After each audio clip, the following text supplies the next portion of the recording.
Tell people about it. Yeah, well, right now, you know, I just had the release of DuckTales like several months ago. You know, I have a few, you know, places that's really rocking it out, is doing good online right now on Vivo. The link is on YouTube. Anybody that's following me on Instagram, the link is definitely on my Instagram at The Real Moshine. But we pushing this new project right now. This joint is called FYMAM4 featuring E-Class and Lambo Show. So this joint right here is E-Class from real crazy. E-Class. Young Gunner coming up. He from Albany, New York. Yeah. Okay, upstate town. Yeah. Young Gunner. They working hard. Yeah, Young Gunner. Crazy. That's what's up. I have a question, right? So, now I'm sure your Brooklyn lifestyle affects your stories and the things that you talk about. How has your upbringing in Brooklyn affected the way that you rhyme in your style? Man, that's a good question. I think it sounds kind of crazy, but I'm kind of glad I grew up rough in Brooklyn. You know, it just gave me a better perspective on life. You know, it made me touch more the bases of what people are really going through out here. Like a lot of stuff that I talk about in my music is just like real stuff that happened. You know, I do make party music, but a lot of my stuff is just like real. Like I've been through so much stuff in my life that, you know, it actually just helped me out with my craft, just talking about, you know, real things, you know what I'm saying? Real situations. It's crazy. What do you think the New York sound as far as music is going? Because we don't have a sound anymore. We're following the trends of everyone else out of town, everywhere else. So what do you think the New York sound is going to do? Who's going to bring it back? You going to bring it back? I'm going to be honest with you. I think I'm definitely going to bring it back. You know, with the records like FYMAM4, that's on iTunes. That was just released on iTunes and on the other store, you know, October 2nd. Okay. And then, of course, the DuckTales record is more of a something real. And it's a real, like a lot of the feedback that I get from under, you know, the comments and shit like that online and social media, you know, people just want to hear something that's like original and real, you know. So I stay away from like not knocking anybody that's doing it, but I stay away from the auto-tune and the down south sounds and the 808 drums. You know what I'm saying? I stick to like the real hip-hop roots of, you know, wordplay and just originality. And that's what New York in general, you know, pretty much based this whole hip-hop thing on. So what kind of inspired you and where you get your style of rap from? I heard your music, so I'm just curious. Well, off the rip, man, you know, being that, you know, first and foremost, it sounds kind of crazy. DMX actually inspired me, you know what I'm saying? He was at Children Village Group Home in 1983. You know, I was young. I actually had, you know, a bad situation in my life in 1997 when I was actually in that group home. He used to actually come up to the group home, talk to the younger people and shit like that. But DMX, after DMX, then you got Jay-Z, you know, right off the top, Jay-Z, Brooklyn. I knew what it was like to, you know, be the dude with the nice car, flashy and all of that, you know. So Jay, you know, and then Nas, and then, you know, growing up, you know, shout out to my boy Buckshot, you know, it's a few of them, man, you know, Biggie, you know. That's what I was reading. I'm thinking. That's a favorite. But no, but I'm gonna say it like this, just because, you know, some people, you know, it ain't no offense to a lot of people. There's a lot of great artists out there, because I could have just ran down the line and not even mentioned Jay name. Everybody don't inspire everybody. Everybody come from a different walk of life. Everybody have a different flavor, you know what I'm saying? But honestly, yeah, Big definitely inspired me. You know, Jay definitely inspired me. Nas definitely inspired me. DMX definitely inspired me. If I missed a few names because it didn't directly come to me, you know what I'm saying? But, you know, primarily those were the people that I kept looking at and kept listening to basically growing up. Right. Wait, here's a fun fact, right? As a DMX fan, you say? DMX first album, ATF, I went in there and recorded vocals for him. He goes, crack the safe, crack the bottle. What you want me to do? He called it. And I was 17 years old when I did that. And I remember that day thinking, is this on anywhere? Like this, you know, I don't know about this guy. I heard that, you know, he did with Dame Grease, he had done Get At Me Dog. Dame Grease, and I was like, shout out to Dame Grease too, yeah. Yeah.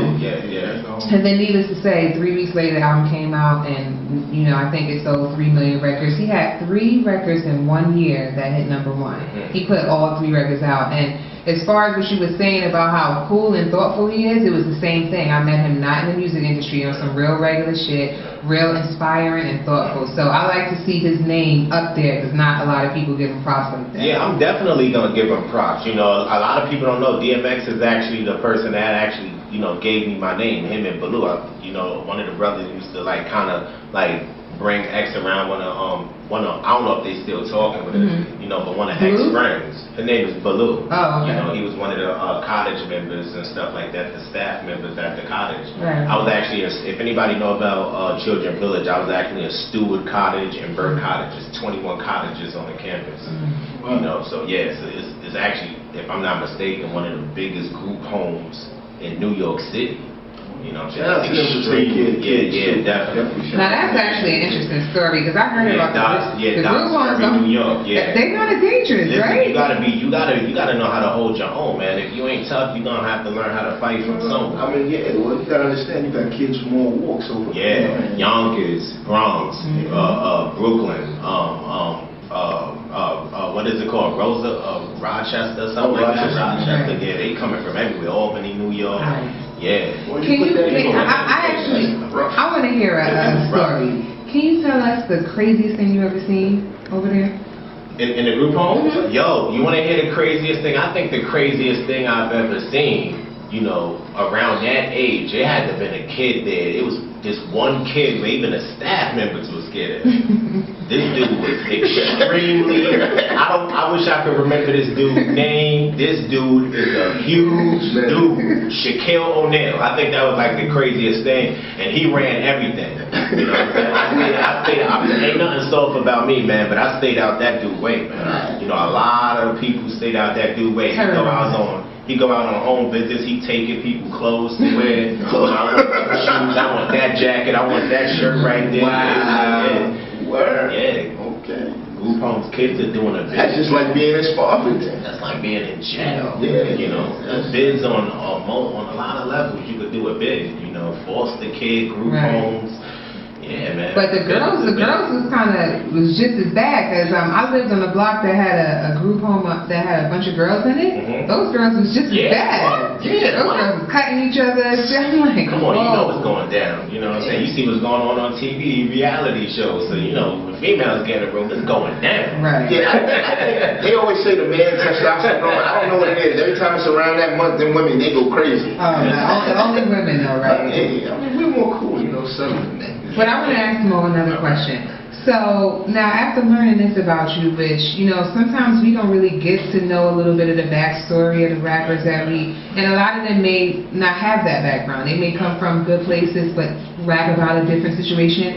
Do you plan on including some of your lifestyle and things you've gone through in the music that you're putting out? Yeah, definitely. Even like the record that I have out right now, DuckTales, you know, it's definitely a storytelling thing. Shout outs to Money and Violence, you know, by the way. But you know, they'll be with us next week. Right, but even before me and Do Dollars, we had a conversation. But even before Money and Violence happened, if anybody really like pay attention to, you know, my video DuckTales, I actually put that type of story in the violence with the drugs, which I'm not glorifying the violence and the drugs. I'm just basically painting a picture of exactly what's been going on, like as far as me when I was growing up.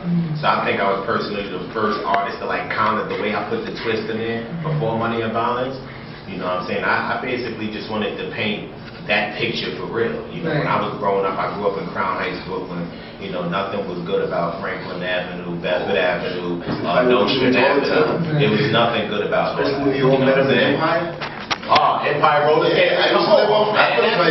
You already know how it is. You know what I'm saying? But you guys have to know that a lot of people can't relate because we see the new Brooklyn now. So it's something about that legacy that needs to be told and not really forgotten about, because they're trying to do that. But you want to hear what's crazy about this? This is the part of the conversation I like. So, you know, even for people that can't relate to the DuckTales, I have another record out. It's actually an interlude.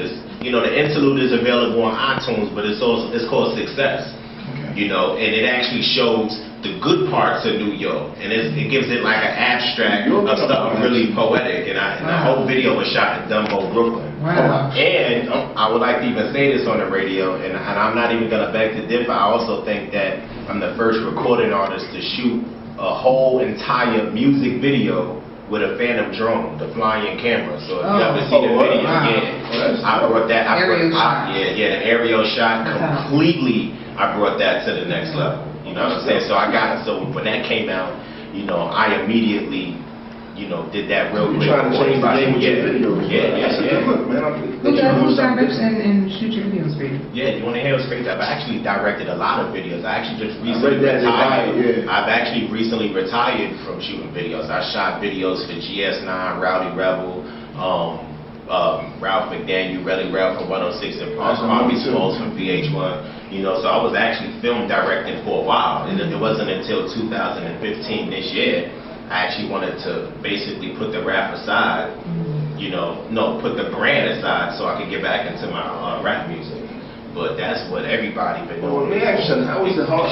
Is it hard for you to, you know, because you're a rapper and you be behind the camera to come in front of the camera? Yeah, and that's the reason I had to stop, because it got to a point where my film directory career was actually taking off to the point where I thought I wasn't gonna have a music career after a while, because I was like, whoa, I'm doing videos for DR Period, I'm doing videos for Relly Brown, I'm doing videos, now the names are starting to get bigger, the resume's starting to get bigger. So when I decided to get back into the rap music, people who didn't know me was like, damn, man, you don't even look right rapping, man. Ain't you that dude that do the videos and stuff like that? That's what I'm saying. And I was only doing that. I was only doing it for about the film. I was only doing it for about 3.5 to 4 years. I've been doing rap music my whole life. But then you have an audience that don't know you, that only know you for the film and all the hot projects you did, from World Star Hip Hop to all of this other stuff.